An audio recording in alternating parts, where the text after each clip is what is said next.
சின்ன மருமகள்ல அடுத்து என்ன நடக்க போகுதுன்னா, இங்க சாவித்திரிக்கு பார்த்தா கருப்பு கிட்ட இருந்து போன் வருது.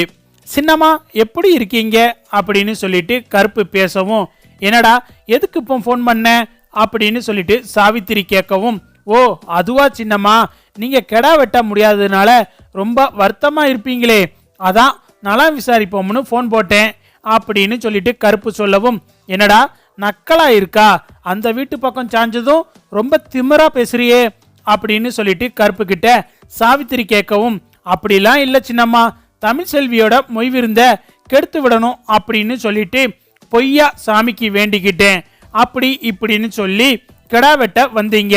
பாவம் மூக்கு அறுபட்டு போனது நீங்க தான், கெடாவும் வெட்ட முடியல. ஆனா உங்களால இங்க தமிழ் செல்வி நினைச்ச மாதிரி 1,00,000 ரூபாய் மொய் விருந்துல கிடைச்சிருச்சு. தமிழ் செல்வி டாக்டர் ஆக போகுது அப்படின்னு சொல்லிட்டு கருப்பு சொல்லவும், இங்க சாவித்திரிக்கு பார்த்தா ரொம்ப அதிர்ச்சி ஆயிடுது. சாவித்திரி பதில் எதுவும் பேசாம அமைதியா இருக்கவும், என்ன சின்னம்மா இத கேட்டு ரொம்ப அதிர்ச்சியா இருக்கா, தமிழ் செல்வியோட மொய் விருந்த கெடுக்கிறதுக்காகத்தானே இத்தனை ஏற்பாடும் பண்ணீங்க. இப்போ தமிழ் செல்வி சொன்ன மாதிரி மொய் விருந்துல 1,00,000 ரூபாய், அதுவும் டாக்டருக்கு படிக்கிறதுக்காண்டி அந்த பணம் கிடைச்சிருக்கு. நாளைக்கே தமிழ் செல்வி பீஸ் கட்ட போகுது. இந்த குடும்பத்துல இருந்து தமிழ் செல்வி டாக்டர் ஆகத்தான் போகுது அப்படின்னு சொல்லிட்டு கருப்பு சொல்லவும், இங்க சாவித்திரி பார்த்தா எரிச்சல்ல போனை வச்சிடுறாங்க. சே போனை வச்சிருச்சே, இன்னும் 4-5 குடுப்பு கொடுத்துருக்கலாம், முடியாம போச்சே, சரி விடு பொழைச்சு போகட்டும் அப்படின்னு சொல்லிட்டு கருப்பு ஒரு பக்கம் போயிடுறாரு. இங்க சாவித்திரி அப்படியே முறைச்சிக்கிட்டு நிக்கவும், அப்பதான் தாமரை வாராங்க.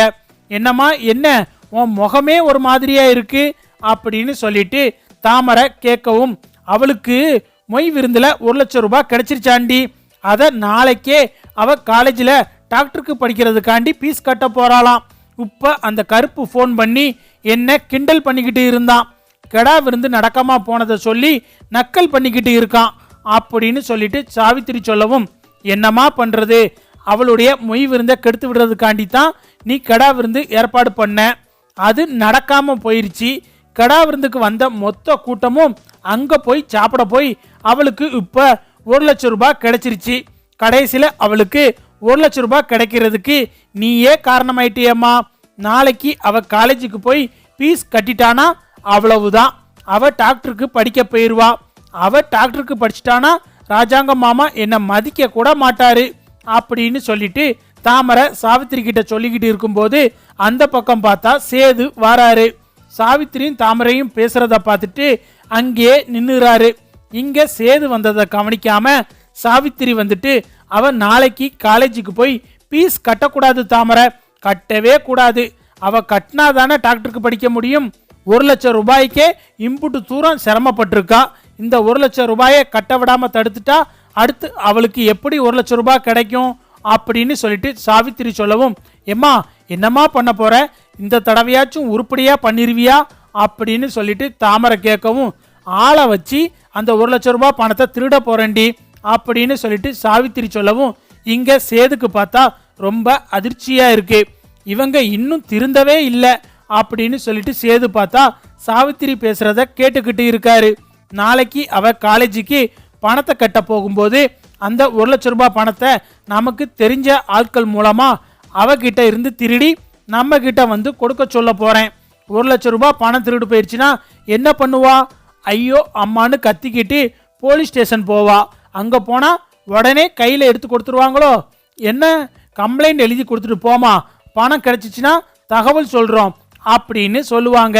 அவளுக்கு மறுபடியும் அந்த 1,00,000 ரூபாய் பணம் கிடைக்கிறதுக்குள்ள அவளோட டாக்டர் சீட்டு போயிரும், அவளால டாக்டருக்கு படிக்க முடியாது அப்படின்னு சொல்லிட்டு சாவித்திரி சொல்லவும், சரிம்மா நாளைக்கு நீ சொன்ன மாதிரி ஆளை ரெடி பண்ணிரு அப்படின்னு சொல்லிட்டு தாமரை சொல்லவும், இங்க சாவித்திரி வந்துட்டு ஒரு 2-3 அடியாட்களுக்கு போனை போட்டு, நான் உங்களுக்கு இப்போ ஒரு போட்டோ அனுப்புறேன், அவ நாளைக்கு இந்த வழியா பணம் கொண்டு போவா, அவகிட்ட இருந்து அந்த பணத்தை நீங்க திருடணும் அப்படின்னு சொல்லிட்டு சாவித்திரி சொல்லிக்கிட்டு இருக்காங்க.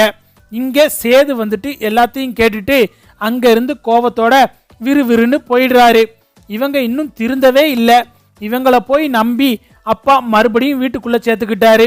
அப்படின்னு சொல்லிட்டு சாவித்திரி மேல சேது கோவப்பட்டுக்கிட்டு இருக்காரு. நாளைக்கு தமிழ் காலேஜுக்கு ஃபீஸ் கட்ட போறா. அவ பணம் திருடு போயிடக்கூடாது. அதை எப்படியாவது தடுத்து நிறுத்தணும். என்ன பண்ணலாம் அப்படின்னு சொல்லிட்டு சேது யோசிச்சுக்கிட்டு இருக்காரு.